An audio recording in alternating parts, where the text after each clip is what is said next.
Welcome, Gunrunner.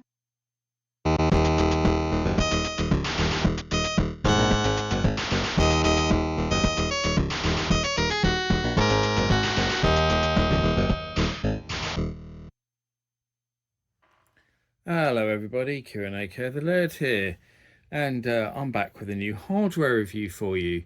And I think those of you who watch my channel regularly would have seen this one coming because I mentioned it in my last, well, not my last video, but in a video I did earlier this week. Second, how many videos had I been between? Two. So yeah, but it was this very same week. It was earlier this week. It was my Wednesday video, which was my Laird's Lowdown blog that I did about the new Atari handheld that's coming out. It's the new Atari Super Pocket, and I did show this briefly in that video, and that obviously got me thinking, oh yeah, I really should actually take a look at this. And I predicted the comments of people asking me to take a look at it by filming this video as well before that one had even gone live, obviously, so I could preempt that and get it done, because I knew people would start asking for it once they saw it in that blog video that I did. So here we are, no surprise, we are going to look at it. I've had it for a while. I've just had such a backlog of videos to do that I just haven't got round to it, and I thought, yep, now it's fresh in my mind. I was going to do a hardware review this week anyway, so let's get it done. So this is the console itself, or the little mini arcade, whatever you want to call it. I do have the box as well, so I'll grab that. I've already taken it out of the box because these boxes are such a pain in the arse to get stuff in and out of. So I'm just going to switch these around for a moment so we can have a little look at the box first of all. So as you can see, it's just it's a pretty standard box. I'll move the camera up a little bit actually so we can get it all in shot. The My Arcades all come in these sort of same style of boxes, but it has a nice big Atari logo on the front, tells you it's an officially licensed product, and that has over 100 games, which is pretty good, isn't it? And it promotes that it's got some obviously big Atari favourites, so Missile Command, Warlords, Pong, Asteroid, Centipede, Breakout. Yeah, so some of the obviously the Atari's most famous games mentioned on the front there. And as you can see from the this side, actually, not that side, strangely, each side is different. This was made for Atari's 50th anniversary to celebrate that. So it says includes 75 plus Atari 2600 titles. So it gives you an idea. The vast majority of the games on it are 2600, but there is some other stuff on it as well, which we'll be looking at shortly. On the back, you've just got a picture of it and some of the other games that are on it. Asteroids Adventure, Breakout, Centipede, Gravitar, Millipede, Missile Command, Pong, Sword Quest, Earthworld. Strange one to mention that, isn't it? Tempest and Warlords. What's interesting, actually, about this, where it shows the games on the back, is that is the wrong box art for Adventure. Adventure was never sold in a silver box like that. There should be a picture box like Breakout and Asteroids and that. So that's a fake box.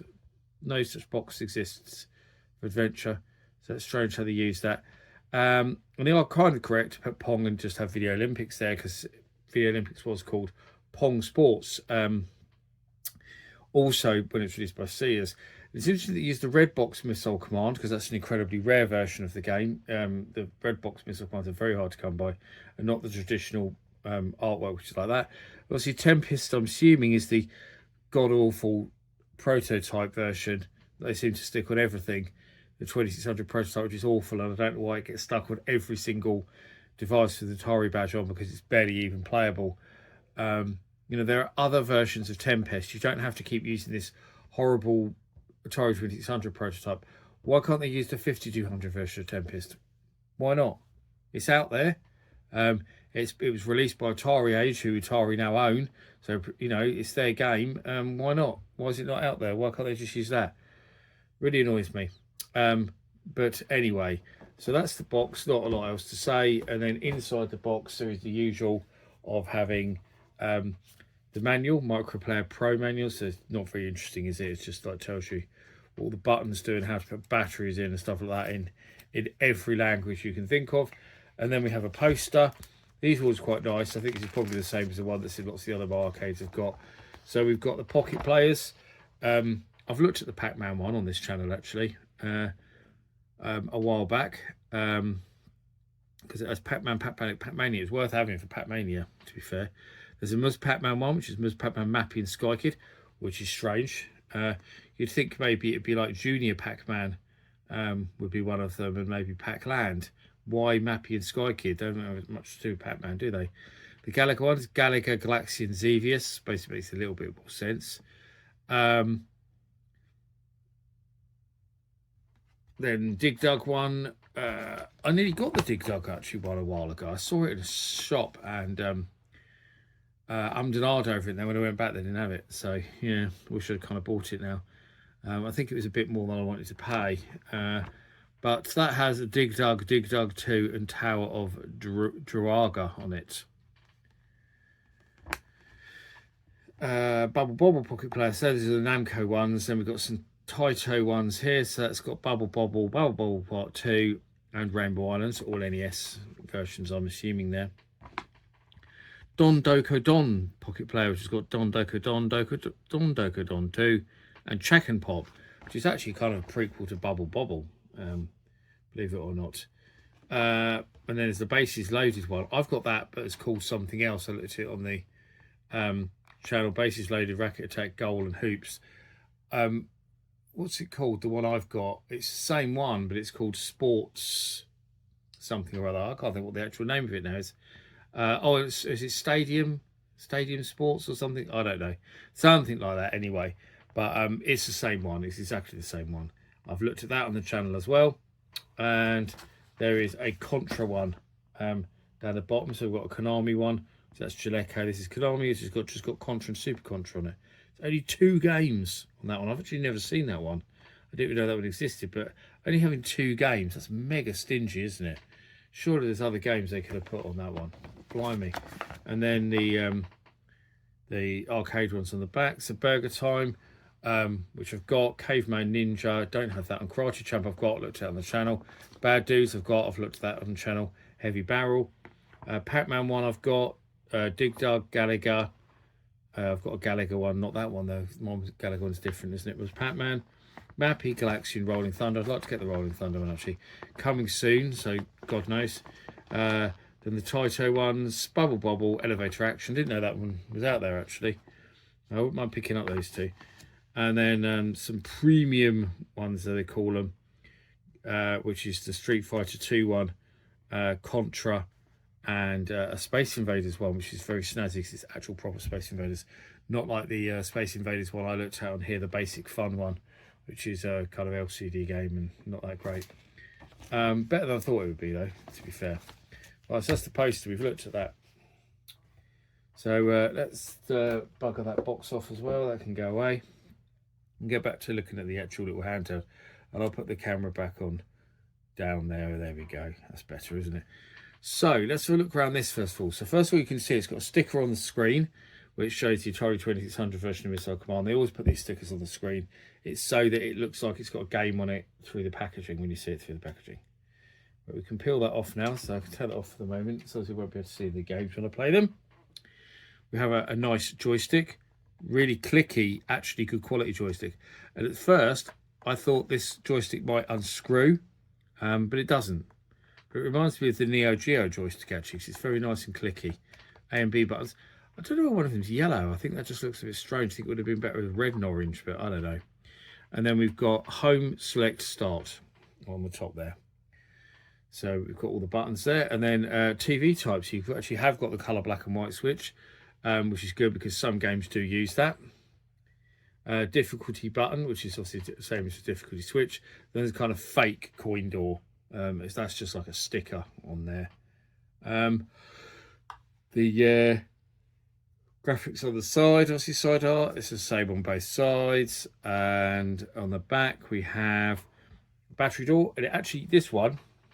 Get it bloody thing open, uses 4 AAs, which is pleases my OCD a lot more, because a lot of these use 3, which I always find really annoying, because you always get 4 batteries in a pack, don't you? It's 2 or 4, or you know, it's always even numbers, but this one does use 4. A lot of the previous ones used 3, which I always thought was stupid and drove me mad. So I put that back on. That has a screw in it, but I'd already unscrewed it so I can show you. Use high quality alkali batteries. Yeah, no shit, Sherlock.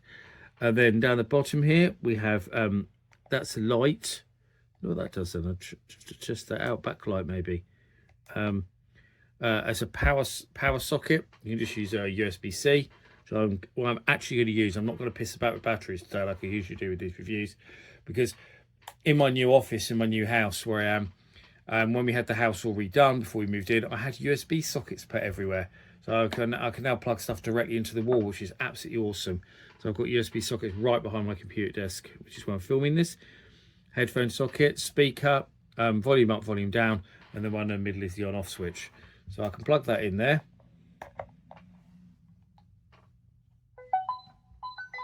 And it's actually on because I'd already had it on the button was already in the on position. So there we go. So you've got featured games and bonus games. So I'm intrigued to know what the bonus games are. Actually, I like the graphic in the background. That's very cool indeed. The kind of 3D view with all the people playing arcade machines reminds me a bit of the cover that Retro Gamer had on their arcade book they did years ago. So what's so that went straight to a game for some reason, which is not what I wanted to do.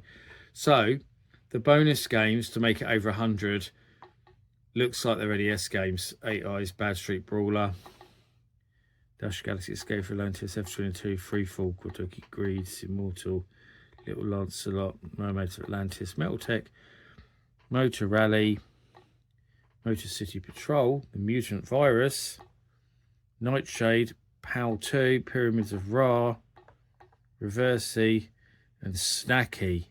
Oh, Thunderbolt and Treasure Master. Yeah, so they're Famiclone games, aren't they? They're all just Famiclone games, basically. Very, very, very bizarre having those on an Atari 50 device.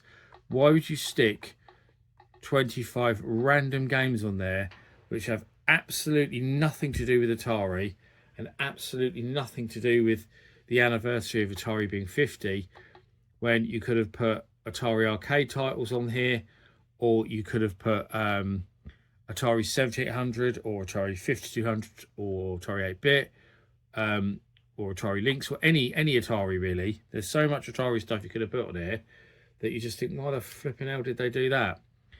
So here we go. So here's all the 2600 games. So it's going to be all stuff you'd expect really. The stuff's and everything else. 3D Tic-Tac-Toe, Adventure. But we have got Adventure 2, which is quite cool, the homebrew one. Air Sea Battle, Aqua Adventure, which again is quite cool because that was our prototype. It was only really released in recent years. Asteroids, Atari Video Cube, Backgammon, Basic Math, Basketball. Blackjack, Bowling. Boxing. Actually, that's interesting because that's Activision Boxing. So did they get the rights to Activision games? I wouldn't have thought so, but that is Activision Boxing. It's not the boxing game that Atari did, Real Sports Boxing. Breakout, Canyon Bomber, Casino, Centipede, Championship Soccer, aka Pele Soccer, Circus Atari, Crystal Castles. Now, you'll already notice there's loads of paddle games on here. So the paddle games, you have to use a joystick to play paddle games, which isn't the best. Dark Chambers, Demons Diamonds, Dodgem, Double Dunk. Fast Eddie, which is interesting to see. Serious Software release. I actually released it through 20th Century Fox, but it's Serious Software's game. They've obviously licensed some stuff from Serious. Or Jerry Jewell, who is the guy who owns Serious. He's still around and about in the scene. I've interviewed him a couple of times. Fatal Run, Flag Capture, Frog Pond, Gravitar, Hangman, Haunted House, Home Run, Human Cannibal, Maze Graves Millipede, Miniature Golf, Missile Command, Motor Rodeo, Night Driver, Off the Wall, Pong Video Olympics. I don't know why they put Pong Video Olympics. Why did they just call it Video Olympics? Put Pong in brackets, so it would make more sense, really. Quad Run, Radar Lock, Real Sports Baseball, Real Sports Basketball, which is interesting again because that is a prototype. It was never released. There's Real Sports Boxing, so that's on here as well. Real Sports Football, Real Sports Soccer, Real Sports Tennis, Real Sports Volleyball. Roadrunner, Saboteur, again, that's a prototype, so that's quite cool. Save Mary, that's a prototype. Saboteur's worth mentioning because it was done by Howard Scott Warshaw and apparently set in the same universe as Yard's Revenge, apparently. Secret Quest, Slot Machine, Solaris, my favourite 2600 game. Space Duel, which I believe is a homebrew. Space Raid, which I believe is a homebrew as well. Sprint Master, Starship, Steeplechase, Stellar Track, Street Racer, Submarine Commander, Super Baseball, which is basically the same as Real Sports Baseball, so a bit pointless. Super Breakout, Super Football, Sword Quest Earthworld, Sword Quest Farworld, Sword Quest Waterworld, Tempest, Video Checker, so I've missed off the S there. That's good. No one checked that, obviously. Pun not intentional, actually, there, but that's quite funny. Video Chess, Video Pinball, Warlords Wizard, which is another unreleased prototype. Yard's Revenge. So there is some interesting stuff on here. For example, that one Sirius game. Why only one? Why have they only got Fast Eddie? Because Sirius did quite a lot of 2600 games for 20th Century Fox. Okay, some of them were based on movies, but actually, in the case of many of them, so for example, Star Master X7, that's not based on a movie, and a lot of the other ones that Earth Dies Screaming, I believe that was called Spider City, or was it Flash Gordon's called Spider City? But basically, a lot of the movie games that Sirius did for Fox have got alternative names on other platforms, like the Atari 8-bit, where Sirius released them themselves. I think Flash Gordon is Spider City, and I can't think what Earth Dies Screaming is, but I've got all those. I've got quite a few of the Sirius games for the Atari 8-bit on cartridge, actually. But they could have just used their alternative names. It's simple, and that would have got them around using the movie names. So that seems strange that they've just got that one game from Sirius, and it's strange that they've got one Activision game on there, that Activision Boxing. I do wonder how that found its way on there, because I'm pretty sure they haven't licensed anything from Activision. So there we go. Well, since I've just mentioned Fast Eddie, let's load that one up as an example. So we can press A there. Right, this is going to be really hard for me to see because I'm sitting to the side of this at an angle, and it's actually really hard for me to see the screen. So this is a classic platform game in a kind of Donkey Kong style, I suppose. And an interesting thing about Fast Eddie is that it was done by the guy who designed this was Mark Turmel, and you might know this, but Mark Turmel later went on to do NBA Jam and Smash TV. So he's an absolutely genuine, video game superstar, Mark Turmel. And he started his career at Sirius Software, doing amazing stuff like Fast Eddie, which is really hard for me to play because I can't see the screen properly. But I can assure you that Fast Eddie is actually a really good game, and I'm really pleased to see it on here, even if I am messing it up because I can't see the screen properly. So I can press home and that will take me back. So I can select something else. So we'll have a look at a few games just so you can see. I'll put Millipede in just because I love Millipede and it's a classic. So here we go. I'll show you a few games so you can see them and hear it, especially. That's volume. That's as loud as it goes. I died there to try and turn the volume up. Yeah, it is as loud as it goes. Hopefully the camera picks it up. This is even harder to play like this. Because I can barely see it at all, so probably wasn't the best choice actually of one to demo this unit because I can't see what I'm doing. Let's go down to, let's have a look at Real Sports Basketball since it's a prototype, and I've actually never played this. I'm not sure why.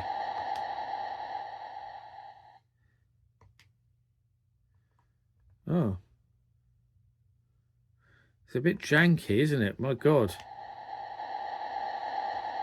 I see it's got the same sound effects that they used in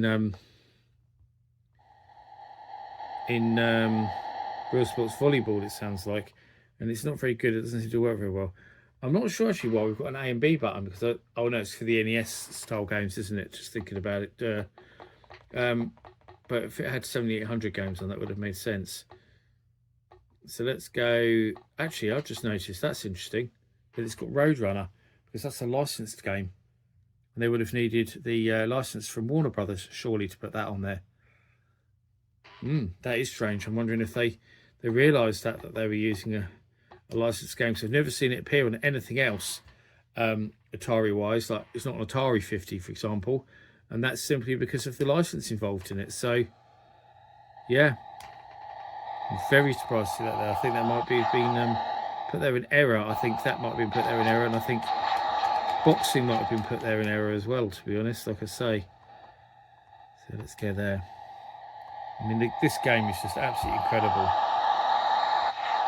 There's no commercial game from the 2600 lifetime that pushes the hardware like Solaris does. I mean, you've got to rescue these little guys from the planet. This is for recharging your ship. Just got to dock it. There we go. Let's go again. Right, no more humans, so I rescued all of them. So I can go there and there's a battle. There's a star map like it's a bit like Star Raiders, where it shows you there's enemy squadrons and stuff, so you can go and take them out.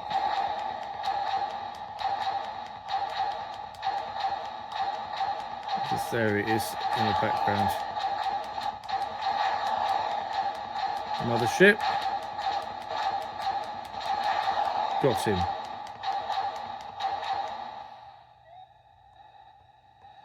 And I don't know if you heard a little noise then. It sounded like a little cry. That's because there's someone who needs help. I need to go and help them in a minute. It's usually when a planet's under attack or something like that, and they cry for help. So you have to be aware. I think it must be on the planet here, where I was a minute ago. So we can simply warp back there. Slow myself down so I can collect these little guys. Oh no, I missed him.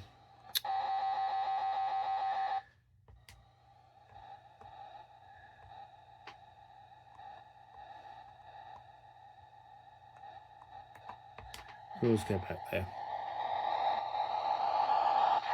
I ended up playing this for ages. I can actually see this one fairly well from the side, so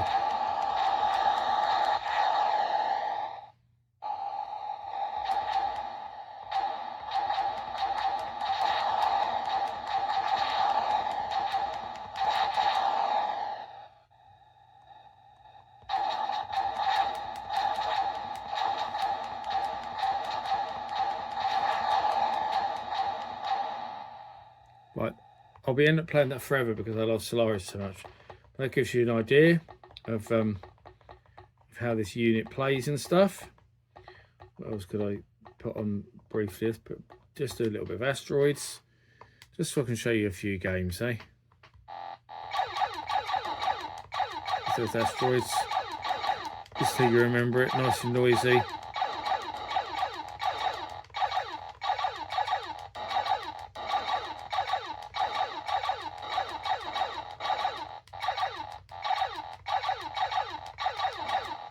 There we go, there's asteroids. What else we got?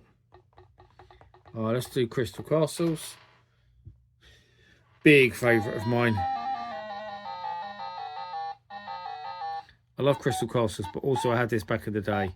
So it's a really nostalgic game for me. But it's a really hard one to play. From the camera at the side, I cannot see at all. I'm going to get killed in a minute because I can't see what I'm doing. I can't even see if I'm collecting the dots or not. Oh dear. It has quite bad flicker, Crystal Castles. So, yeah, well, we've tried that. So, got this one just because it's got a funky intro. And how many 2600 games have intros? Almost none. But Double Dunk does, with this funky little dancing basketball players, and it's actually a pretty good tune for the 2600.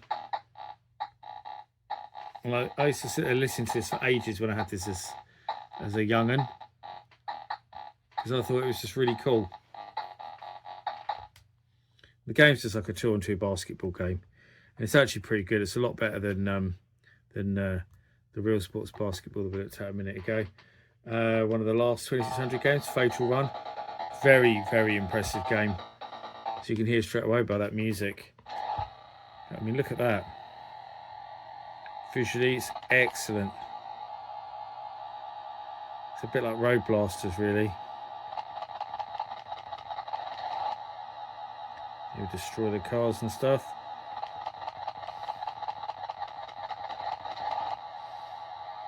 There we go. Just trying to show you loads of different games so we can get a look for it. There's another good one, off the wall. Very good Breakout clone. I probably won't be able to play it on this camera though, because I think seeing the ball's going to be nigh on impossible. I kind of got it. I'm doing better than I thought I would.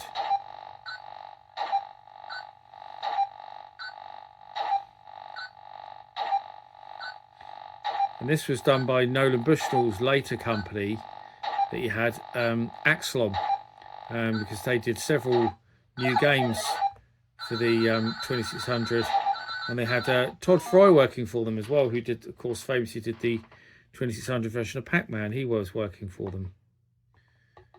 Lots of people. Ray Darlock's pretty cool. He uses the same engine as Solaris, as you'll probably see, and some of the same sound effects too, as you probably just heard. But this is basically an Afterburner clone. I mean, look at that. How cool is that? It's Afterburner, but on the 2600. Brilliant graphics. It's just outstanding, this is. The fact that they managed to do a game like this on the 2600, you know? Absolutely outstanding. You can hopefully see how good it is.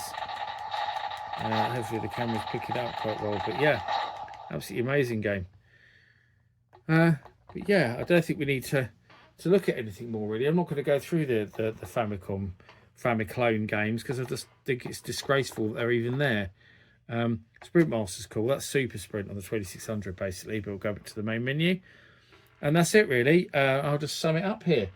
So yeah, it's got, well, pretty much the same games you've got on everything really. As I say, on all these Atari things, you know, like the Evercade cartridges, the Atari 50 compilation, the various flashback devices, aside from a few strange ones like the Fast Eddie's nice to see on there.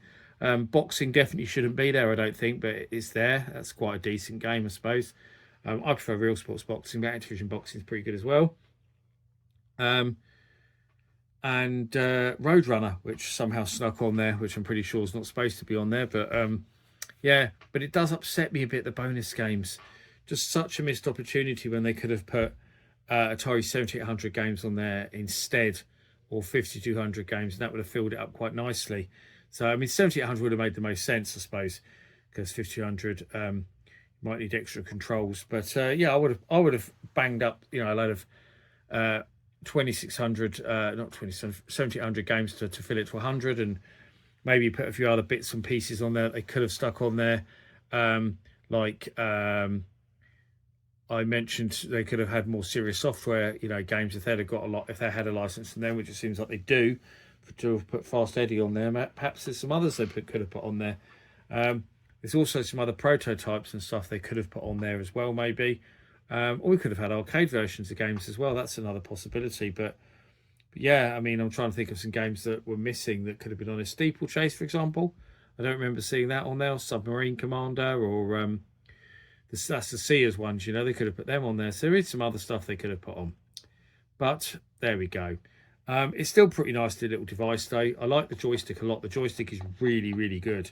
Nice clicky joystick. That controls really, really well. So actually that alone makes it better than a lot of the other My Arcade cabinets. People have said that the more modern ones do have a better build quality, but most of the ones I've got already are the older ones. The joystick looks the same on the older ones, but certainly isn't as good.